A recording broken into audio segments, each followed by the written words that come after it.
Hello students, welcome to our channel UM institution. আশা করছি তোমরা সকলে ভালো আছো। PG first year history 4 number পেপারের কিছু গুরুত্বপূর্ণ সাজেশন আজকের ভিডিওর আলোচ্য বিষয়। ভিডিও শুরু করার আগে তোমাদের বলে দিই, তোমাদের কিন্তু খুব শীঘ্রই এক্সাম শুরু হতে চলেছে।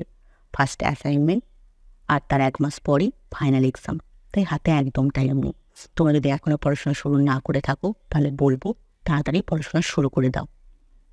তোমরা যদি নোটস নিয়ে পড়তে চাও তাহলে আমাদের সাথে যোগাযোগ করে নিতে পারো। স্ক্রিনে যে নাম্বারটা দেখছো সেই নাম্বারে। আর আমাদের চ্যানেলে নতুন হয়ে থাকলে চ্যানেলটাকে অবশ্যই সাবস্ক্রাইব করে দিও।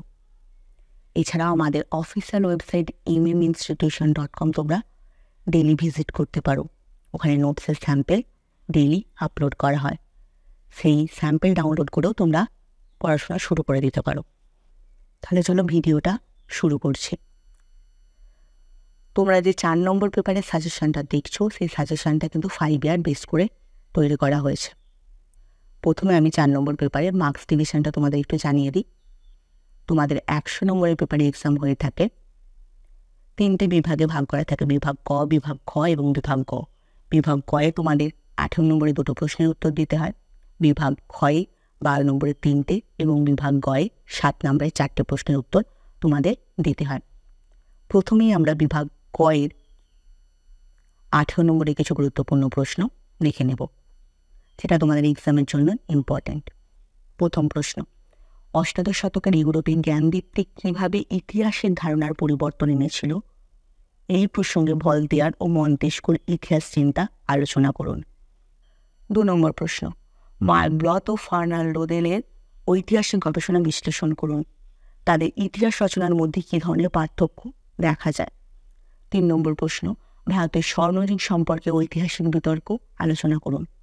4 নম্বর প্রশ্ন দেখে নেব, 19 ও 20 শতকের ঐতিহাসিকগণ কীভাবে ইতিহাসের সংজ্ঞা নির্ধারণ করেছিলেন? উত্তর আধুনিক ইতিহাস রচনার প্রধান বৈশিষ্ট্যগুলি আলোচনা করুন। 5 নম্বর প্রশ্ন, 16 শতকের মানবতাবাদীরা ইতিহাসের ধারণার কতটা রূপান্তর ঘটান?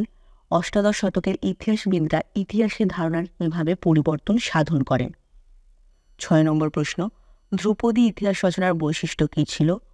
ঐতিহাসিক হিসাবে হেরোডোটাস ও থুকিডিডিসের পার্থক্য কোথায়? 7 নম্বর প্রশ্ন, বিভিন্ন ঐতিহাসিক উপাদানগুলি আলোচনা করুন। প্রাথমিক সূত্রগুলি কতটা গুরুত্বপূর্ণ? 8 নম্বর প্রশ্ন, মার্ক্সবাদী ও উত্তরাধুনিক ইতিহাসবিদরা কীভাবে ইতিহাসের সংজ্ঞা নির্ধারণ করেছেন? 9 নম্বর প্রশ্ন, জাতীয়তাবাদ ও ভারতের ইতিহাস রচনা সম্পর্কে একটি নিবন্ধ লিখুন। এখানে যে 18 নম্বরের প্রশ্নগুলো দিলাম সেগুলো তোমাদের এক্সামের জন্য খুবই গুরুত্বপূর্ণ। এর সাথে আরও একটা কথা, তোমরা এখানে যে গ্রিন হাইলাইটেড প্রশ্নগুলো দেখতে পাচ্ছ, এই প্রশ্নগুলো তোমাদের 22-23 সেশন অর্থাৎ আগে যে এক্সামটা হয়েছে সেই এক্সামে চলে এসেছে। এই কারণে গ্রিন হাইলাইটেড করা রয়েছে। আর এই প্রশ্নগুলো তোমাদের জন্য ইম্পর্টেন্ট নয়, কারণ এক্সামে কোয়েশ্চেন রিপিট হয় না। যেহেতু আগের বছর পড়ে গেছে, এই বছর আসার সম্ভাবনা নেই, তাই এগুলো তোমরা বাদ দিতেই পারো। এরপর আমরা বিভাগ ক্ষয়ের 12 নম্বরে গুরুত্বপূর্ণ প্রশ্নগুলো দেখে নেব। প্রথম প্রশ্ন, ব্রিটিশ মার্ক্সবাদী ঐতিহাসিক এরিক হবসবমের অবদানের মূল্যায়ন করুন। দ্বিতীয় প্রশ্ন, ইংল্যান্ডের সামাজিক ইতিহাস রচনায় ট্রেভিলিয়ান কেন এত বিখ্যাত? 3 নম্বর প্রশ্ন, ডিডি গোস্বামীর ঐতিহাসিক অবদানের মূল্যায়ন করুন। 4, ভারতীয় সামন্ততন্ত্রের উদ্ভব সম্পর্কে আর এস শর্মার তত্ত্বটি আলোচনা করুন। কীভাবে ঐতিহাসিকরা এই তত্ত্বের সমালোচনা করেছেন? 5, সামাজিক ইতিহাস রচনার ক্ষেত্রে আনাল গোষ্ঠীর অবদান আলোচনা করুন। তাদের ইতিহাস রচনার নতুনত্ব কী? 6, হেরোডোটাস এবং থুকিডিডিসের ঐতিহাসিক দৃষ্টিভঙ্গির পার্থক্য বিশ্লেষণ করুন। 7, ইতিহাস রচনার ক্ষেত্রে তথ্য ও ব্যাখ্যার গুরুত্ব নির্ণয় করুন। 8, রমেশচন্দ্র দত্ত কীভাবে সাম্রাজ্যবাদী অর্থনীতির সমালোচনা করেছিলেন? 9, 19 শতকের ভারতে ইতিহাস সম্পর্কে ধারণার প্রকাশ কীভাবে হয়েছিল? 10, মার্কিন যুক্তরাষ্ট্রের নতুন ইতিহাস চর্চার বৈশিষ্ট্য আলোচনা করুন। 11 নম্বর প্রশ্ন, ইতিহাসের প্রেক্ষিতে স্বামী বিবেকানন্দের নতুন ভারত দর্শন বিশ্লেষণ করুন। এই যে প্রশ্নগুলো দেখলে 12 নম্বরের প্রশ্নগুলো তোমাদের এক্সামের জন্য খুবই ইম্পর্টেন্ট, তাই এগুলো স্কিপ না করে সবগুলো পড়বে। একইভাবে এখানেও যে গ্রিন হাইলাইটেড প্রশ্নগুলো তোমরা দেখছো, যেগুলো 12 নম্বরে এসেছিল 22-23 সেশনে আগের ইয়ারে, সেগুলো আমি এখানে দিয়ে দিয়েছি। আর এই প্রশ্নগুলো তোমাদের এক্সামে আর আসবে না, কারণ আগের ইয়ারের এক্সামে চলে এসেছে, তাই তোমরা এগুলো স্কিপ করতেই পারো।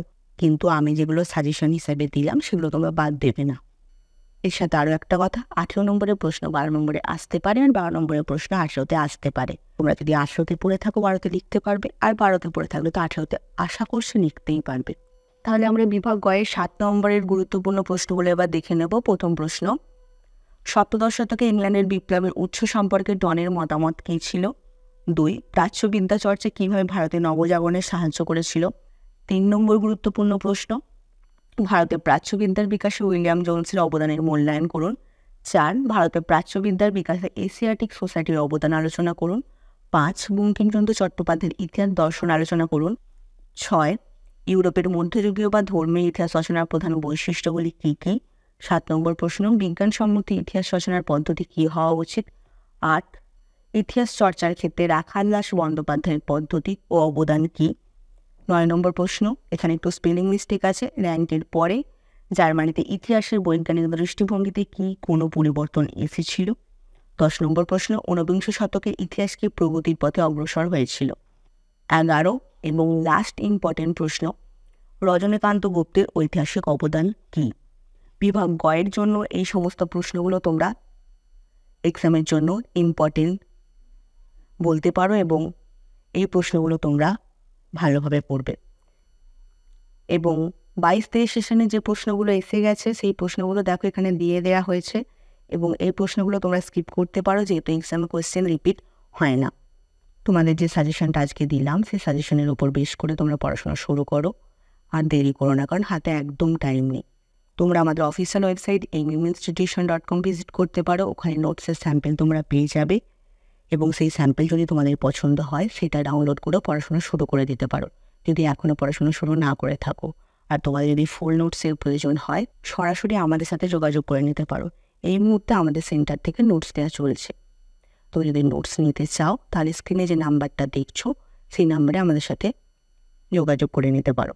তোমরা যদি আমাদের থেকে নোটস নিয়ে থাকো তাহলে অ্যাসাইনমেন্টটা একদম সেই থাকে। তাই বলবো, আর দেরি করো না, তাড়াতাড়ি পড়াশোনাটা শুরু করে দাও, এখনও পড়াশোনা শুরু না করে থাকো। ভিডিওটা এখানেই শেষ করলাম, দেখা হচ্ছে নেক্সট ভিডিওতে।